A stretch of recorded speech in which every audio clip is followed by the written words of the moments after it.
sėdam ant suoliuko. Viskas. Tai va, sveiki atvykę, mano vardas yra Edita. Šiandien kviečiu jūs šiek tiek nusikelti ir keliauti laiku atgal į akmens amžių.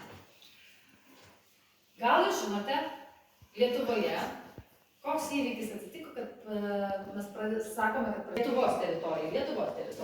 Saulės sprogo. Lietuvos teritorijai. Gerai, įsivaizduojam taip.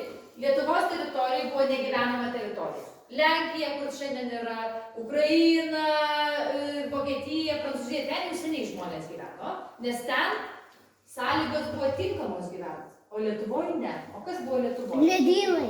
Taip, ledynas. Ledynas pasitraukė ir ištirpo maždaug prieš 13 000 metų. Tai dabar visa tai, ką Lietuvoje matote, kalvos, ežerai, upės, lygumos, visa tai suformavo tirpsantis ir besitraukiantis ledynas. Atsidengusius, taip.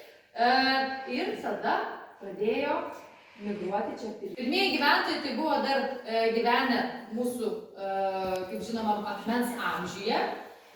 Buvo medžiotojai, rankiotojai. Ir kogi jie čia keliavo? Kažką gyventi, bet jie keliasi. Dažniausiai gyvendavo vien prie vandens telkinių, nes tai yra vanduo ir maisto. Ir gyvenvietė. Čia Lietuvos teritorijoje tik nuvirtus ledynų ganėsi didžiuliai šiaurės elniai. Tai buvo pagrindinis maisto šaltinis. Tai jie čia. Kad greičiau